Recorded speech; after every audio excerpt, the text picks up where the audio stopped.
I made a horrible dating mistake in 2018 by choosing to date a girl that God never even wanted me to be with. And I thought she was Christian, and at first she seemed like she was the right girl for me. But let me tell you how this story unfolded because it caused me a major breakup that really hurt. But also, God used it as an opportunity to test my faith. Because in the beginning, this girl was love bombing me, and I didn't realize what that meant at the time. But the compliments were over the top to the point where they were almost too good to be true. But here I was back then, single and lonely. I met this girl. I wanted to be wanted and validated. And even if there were little things I didn't like, my hope was that we could just talk it through and those issues would just go away, right? Well, as the relationship was unfolding, more and more red flags started coming to the surface to the point where we were even supposed to have a date, and she blew me off, and I saw on Facebook that she was out with some other guy.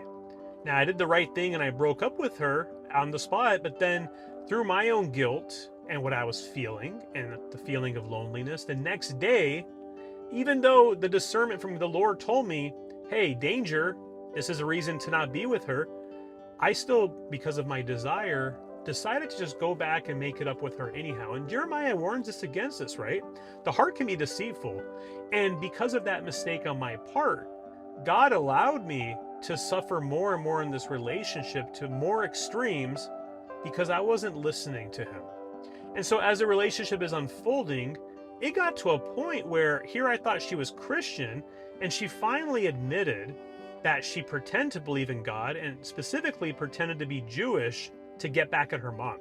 Her mom was a believer, and this was a girl now that I was dating that was a rebellious woman and one who actually didn't like Christians. And even when I started playing worship music in the car sometimes, she would cuss and just tell me to turn that, off. And even when I would go to church, she would question it. She would try and challenge my boundaries and beliefs. And this relationship was unfolding to be more and more of what I didn't want. Now, the one thing I did right is when she told me to turn the Christian music off, I did speak up and say, do not speak to me like this because this means so much to me in my faith.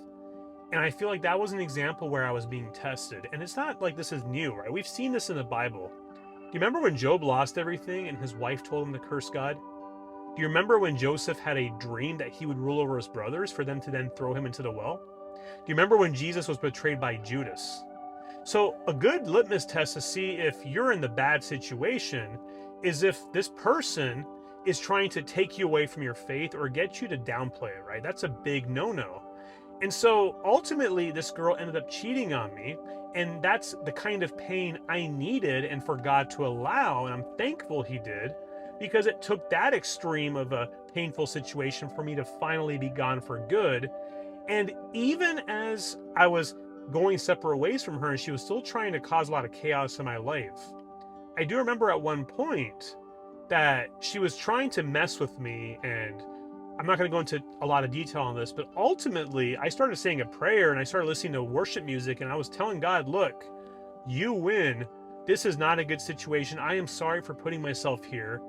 And as I'm listening to worship music and playing it really loud to kind of drown out the noise of this disruption she's trying to cause, and she's trying to troll me, for the first time ever, she comes out nicely and almost sheepishly, and she's like, I promise I'll be nice if you turn that music off. And so this was an example of God really prevailing and showing how he can fight our battles. And even when we put ourselves in situations he never wanted us to be in, he is a loving and kind and patient God. So as long as we repent and as long as we come to the Lord and say, look, Lord, I'm sorry. I thought I figured it out and my way is not the way you want.